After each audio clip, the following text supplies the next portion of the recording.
Hi guys, and welcome back to another episode of My Athletic Compendium. It's been a quiet minute. I think the last one we did was in your gaff. In my flat, yeah. Wasn't it? How's the shoulder? It's good, you know. Yeah? Yeah. It's been that long, he's recovered. I'm fully recovered now. I'm not ready to play sevens yet, though. No. It's pretty much over now, isn't it? Seven? Yeah. Yeah? Speaking of recovery, what is today's topic? We're going to talk about the whoop. The We whoop. really call it something else. The hoop. The hoop. We call it hoop for some reason, don't We do. So the hoop, what is it, Max? The You're whoop. wearing it actually. The Wearing whoop. it. It's a little recovery tracker. Mm-hmm. And I say recovery tracker because it does track your activity, but it's not like it's not a watch or anything. It's literally just like a little. So it's a pretty stylish device. Yeah. It tracks. What's the idea of it? It tracks your recovery. Tracks your recovery. It tracks your activity, Mm-hmm. and it kind of converts it into something called strain, which is just like a rating out of it's something weird like 21 for some reason, and from your strain it'll then say how much you need to recover, Right. and then you can improve. It gives you like a recovery score as well. So it's basically a way of managing your training, Okay. so that you're recovering properly, but you're also getting a training adaptation, Mm-hmm. and it's really good. Initially, when I first got it, it was just for your cardiovascular system because it only did heart rate variability, resting heart rate, things like that, blood oxidization percentages and stuff like that. Mm-hmm. It was good for your cardiovascular, but it didn't do anything for muscular Right. strain. So have they changed it now? And they've added a thing which is it does work quite well, I think, but it's just a little bit inconvenient because you've got to put in what exercise you did, how many reps, how many sets, what weight you lifted, Right. and if you're already using an app for that, then it's like redoing it again. Yeah. And I can't really be arsed with it. They could do with integrating systems. If they could have an If they could If integrate. they could integrate it, then sorry, I lost my head then. If they could integrate it, then that would be wicked. So, I've seen quite a few athletes wear these things. Mainly CrossFitters, aren't they? It's pretty big in the CrossFit world. Yeah. But so how does it work? What you said, blood oxidation. I've seen you post stuff about your sleep and your sleep scores. Yeah. So what variables does it measure, and what sort of scores does it give you? And things? So it takes so much data. It's really, really interesting if you're interested in the data side of things, that is. But for example, for the sleep, which is obviously the biggest recovery method. Yeah, which we've discussed on our episode Sleep. So if you haven't listened, go back to that. Correct. It's so with the sleep, it's obviously the hours that you sleep, the consistency of your sleep and wake times. Mm-hmm. So it tracks that, and it gives you recommendations on that as well. But it's also your quality of sleep. So from your heart rate at different points in your sleep, it works out whether you're in deep sleep, REM sleep, awake, or Quite a few sleep whatever. trackers do that though, don't they? Yeah, quite a few. I know Fitbit do it, don't they? This is the most, well, from what I've researched anyway, is the most accurate heart rate monitor that you wear on your wrist. Okay. The ones that you wear on your chest Very are good. more accurate, but you're not going to wear something there for No, a day no. every day, are you? So,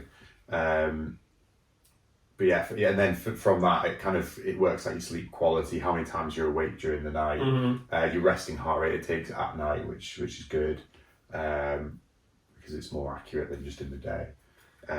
So I know with Fitbit, it tells you your sleep score, your REM, deep sleep, time you're awake, gives you an overall quality of sleep score. How does that differ to that then? Because do you get your recovery score from that, or is your recovery score constantly being measured and altered? Constantly being measured and altered, and then it's also you can use you basically do a questionnaire every single day, and you can track what you want to track. But Right. you can do things and start activities such as naps, such as breathing, breath work, meditation, other forms of recovery, other forms of exercise, other forms of everything, and it collects all of that data, and it can kind of predict what recovery methods work best for you. So seeing how it changes your heart rate, I suppose. yeah, exactly. Oh, that's cool. So if you were to start trying breath work, which I have done, Just breathing. only like 3 to 5 minutes or something, just like doing like deep breaths and like almost kind of like a meditation thing. Does it talk you through how to do them? It doesn't. I think that's one thing it is missing. But if you kind of know how to, then or like little techniques or whatever, or even just relaxing for 5 minutes. You know what I mean? Like how many times? Having a battery in your hand. Yeah, exactly. But it tracks all of these things and it works out. Okay, so for you specifically, and it's all tailored. Like for you, this works really well. This reduces your increases your recovery score by X amount, and it tells you that because you've got the app, haven't you? Yeah, you just have to use it constantly. Right. But that's the whole design of it. Like the charging port is literally like a little block that covers over the top of it, and you charge that up through the mains. When you're running a bit low, it takes like 15 minutes to charge this block. You slide it on here, and it's just the size of a watch when it's got the block on. Like this is quite small, but it's just the size of a little watch. Oh, so it's charging while you're sleeping or when you're out. It's like you don't ever have to take this off in theory. That's good, because I did think that like if most watches that track those sorts of things have a battery life of about 5 days, don't they, before you need to fully charge them. But then if you've got to charge them overnight, then you're missing a big chunk of your recovery that week. So that's a really good thing. We're not on commission, by the way. No. I genuinely do. The thing is, right, in terms of, which I'm going to say at the end, but I might as well talk about it now, is like would I recommend it? Oh, no, we'll get onto that. Should we get onto that later? We'll get onto that. Right. But, so, it measures your heart rate consistently, measures your sleep score, and then I've seen you post your recovery score, and obviously your training will affect that depending on how intense you're doing things. Yeah. And are you plugging in that data yourself? Like, I've ran a 5K, for example, or I've ran a 10K. It kind of recognises when you do activity by your heart rate changing. So right. It'll say like, it's actually kind of mad to be fair, because there's a portion of time when I was training for rugby and also running, and it could know the difference between the two. But it'll recognise like, okay, you started running here, you finished running here. It'll work out your strain based off your heart rate and consistency and how much it's like varied. Changed. Yeah. So it'll track all of that automatically, but you can input it yourself as well. So if you're doing like a really low intensity, which it might not even necessarily pick up, you can still put it in there. And it'll recognise like if you do like a recovery cycle, for example, which is really like slow, just to get a bit of movement in there. If you put in recovery cycle, it'll put in there, and that'll alter your recovery score. Yeah. So what recommendations do you make for like when you've got a low recovery score? Does it say what to do? Yeah. So it'll say, I can't remember the specific words for it, but your recovery is fuck all. Make sure you have an earlier night tonight, or do you know what I mean? Like it'll give you little recommendations for. Does it ever say like don't train? Like you shouldn't participate in exercise today. It doesn't say like don't do this or don't do that. It's more like the way they word it's quite interesting, because it's like make sure you get plenty of recovery to get back in the green, or do you know what I mean? The green being like good recovery. Yeah. So it doesn't like. Yeah, it doesn't say don't do this, don't do that. But for example, like recently my recovery scores have been really terrible because I've been injured, because I've not been sleeping properly. Because I normally sleep on my left side, my left shoulder is the one that's injured. Yeah. So I've either been on my back or on my right. So it's picking up on your change of sleep. Yeah, because my sleep's been poor, so my recovery's been poor. That's pretty cool. Even though I've not been training and I've had a relatively stress-free few months, it's noticing your sleep. It's noticing that because of my sleep, it's like your recovery's poor. Same for like if I've been out drinking, for example. Like if you go out drinking, it's actually insane how much your heart rate will change. Yeah. While I was injured. Like I know when I go and have, even if I have a couple of drinks, you don't sleep as well. But seeing the difference when it's like you can see the actual data is insane. Oh right. Yeah. You're probably Apple dancing, aren't you? Apple dancing. Yeah. But like even during your sleep, so my resting heart rate is normally around 41. Okay. I'm trying to get to 30s. It's around 41. And That's while I've pretty been injured, yeah, no, it's quite low, isn't That's it? very good. But while I've been injured, my resting heart rate got up to 60 consistently. The difference in that, going from 41 to about 60, that's mad. Just being injured. And it's the same for like if I've been out drinking, like my resting heart rate will be like during sleep will be around 60. I suppose your Crazy. cortisol levels are higher because of the stress, which would impact your sleep as well. It's really interesting.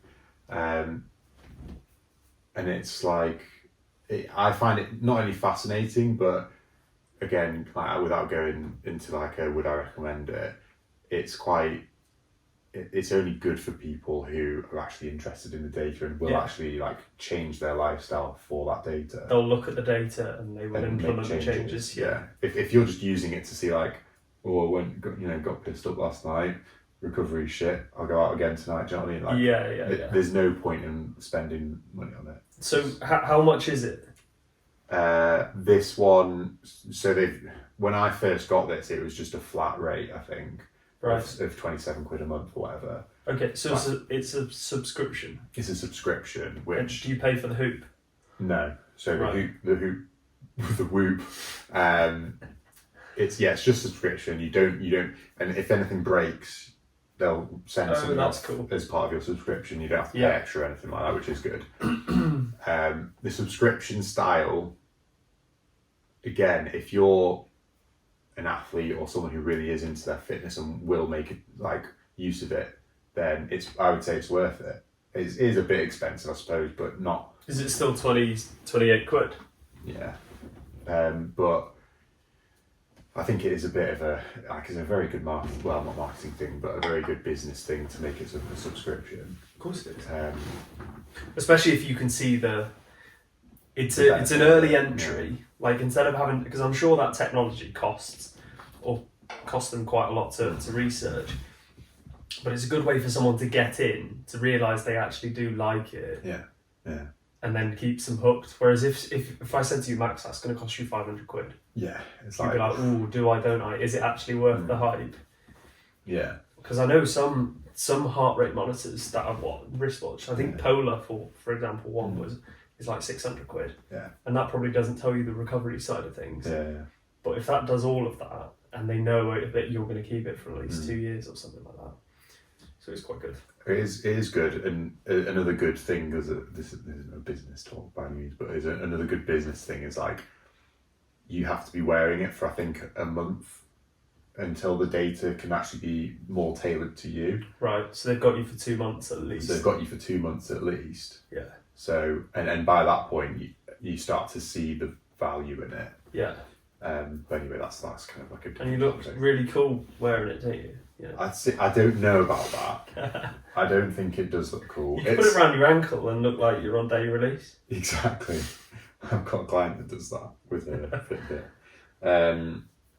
Yeah, they do actually. For an added price, you can buy a pair of boxers that can slide it in. No way. Yeah, and it slides. We promise we're not on commission. Yeah. But if you do want to sponsor us, Whoop. Yeah, they won't like us calling it hoop. I'll stop calling it Hoop if you sponsor us. But so down to it, would you recommend it? If you're, like I said, if you're interested in improving your fitness, or if you have problems with your recovery and managing your body, then yeah. If you're just in it to see your, to see how it's affected by your training, and that's it, don't fucking do it, because. But I suppose for you, because it's your life. Yeah. You coach. I think when you first got it, because you've had it for what now, like 6 months, if not longer. But I remember you talking about it because you wanted to see if it would be beneficial for like clients and stuff like that. What am I getting at here? I think what I'm trying to say is, worth the investment? Is it worth the investment? Because it's your lifestyle. You're an athlete. You train other athletes. You're involved with sport all day, every day. But for someone who likes going to the gym or plays a sport or is an aspiring athlete who doesn't potentially have much money, is it worth £28 a month? For that demographic, no. Because ultimately, from this podcast, plugging it here, from our podcast, you know what techniques are good for recovery. You know how to sleep, you know how to foam roll, you know how to stretch and manage your body through your programming. It's not going to teach you anything like that. It's just going to tell you that you should be doing that more often. Yeah. Because we've already discussed the benefits of decent sleep, like you said, and stretching, recovering, good nutrition, pre and post exercise, proper programming, which would account for making sure you're getting enough recovery. Yeah. All of those things. If you do all of those things, what's you'll the have point 100% score. Yeah, what is the point in having a recovery tool like this? But the practical side of things is that we're humans. We're not robots. We're never going to do all of those. Yeah. Nothing's going to be perfect. But this is just identifying where you can be better. Or maybe highlighting the issues you don't realise you have. Yeah, exactly. I think we all think we could do with more sleep. But is that actually the case? Because, for example, I know when I have 8 hours sleep, I would say I feel more tired than when I have 7 hours sleep. Yeah. Maybe that's because I'm getting up a little bit later, or I'm out of my sleep cycle. But I definitely 7 hours sleep is like perfect for me. If I get 7 hours, I'm awake, I'm alert all day. Get 8 hours, I start to feel sluggish in the afternoon. So maybe there's an element of that. Yeah, I think like the reason why I have one and I still have one after I think it's been like 10 months now, maybe 12. The reason why I use it is because my lifestyle is everywhere. One morning I will be up early, the next morning I'll be up late. My training pattern changes depending on when I've got clients and whatever. Yeah. But for me, it's identifying the little things that I can do during the day or any spare time that I can get to help my recovery. Yeah. Something that I'm considering trying soon is the zero THC CBD like drops for my sleep to help the quality of my sleep. Because if I can improve my deep that'll be sleep, interesting to see how that affects your recovery from the Whoop. The Whoop. It will. And that's because exactly the thing why I have it, so I can try these new things and see if they work. And do you know what? Maybe we'll do a full episode on CBD oil because, in short, I didn't think about that. In short, the research that I've seen is very hit and miss. And it's some of it saying it's great for recovery, some is saying it's terrible unless you've got some THC in there.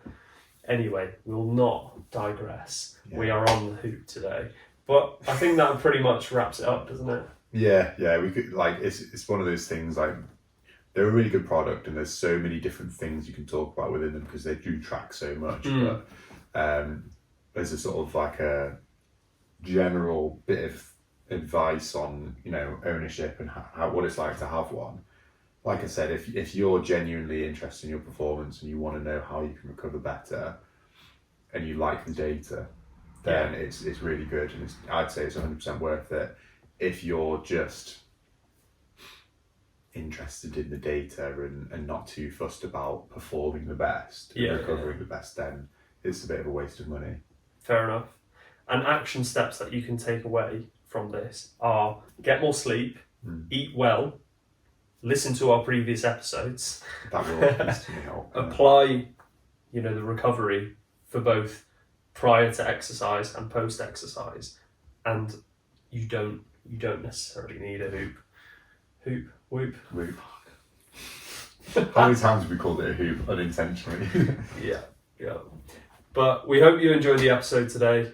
We'll be back next week. We'll do them more regularly. We've been a bit shy, haven't we? Yeah, it has been crazy. Summer's always busy. Summer is always busy. We've still got 2 months of summer, so we're going to have to make more of an effort to do it. Yeah. We've got some good feedback on the podcast, so we hope you enjoy it.